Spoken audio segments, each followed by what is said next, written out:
បងតែងតែឆ្ងល់ដល់ស្នេហានឹងមានអារម្មណ៍យ៉ាងណាតើពេលនេះបងទើបតែយល់ពីអារម្មណ៍នេះនៅពេលដែលបងជួបពើដោយរកឃើញផ្លូវជី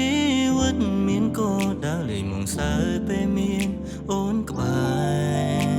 ររាល់ថ្ងៃបងមានតែមួយគ្រាប់នឹងស្រឡាញ់ខ្លាំងស្ទើរទៅលេបហើយបើសួរបងថាស្រឡាញ់ប៉ុណ្ណាបងក៏មិននឹងត្រូវឆ្លើយមិនឡើយត្រឹមតែស្រឡាញ់គ្មានអ្វីអាចប្រៀបនឹងត្រានត្រើ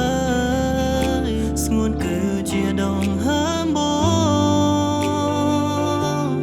នារីល្អមនុស្សស្រីកម្ររបស់បងសូមអូនបើកចិត្តមើលផងថាបងស្រឡាញ់អូនប៉ុណ្ណាទោះបីជាពេលខ្លះបងមិនសូវបានបង្ហាញជីវ៉ាតែអូនត្រូវចាំថាក្នុងចិត្តរៀបរាប់មានតែស្ងួនម្នាក់ Forever love forever with you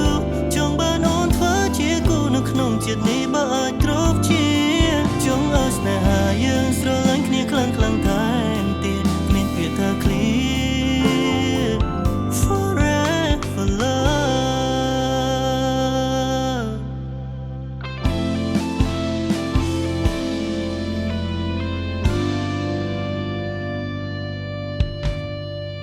ស្គាល់អូនដូចបានស្គាល់នៅអត្ថន័យស្នេហ៍ដូចបងរស់ក្នុងភពងងឹតឲ្យអូនគឺជាពលឺកាយ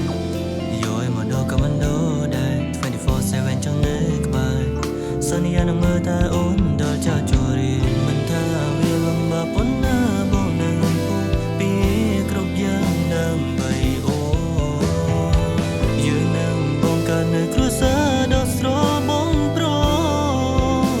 សូមអូនជាជាក់លើ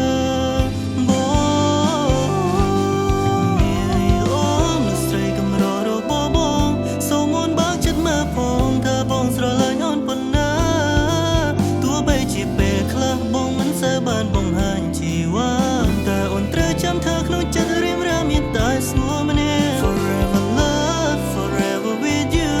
ចង់បានអូនធ្វើជាគូនៅក្នុងចិត្តនេះបើអាចគ្រប់ជា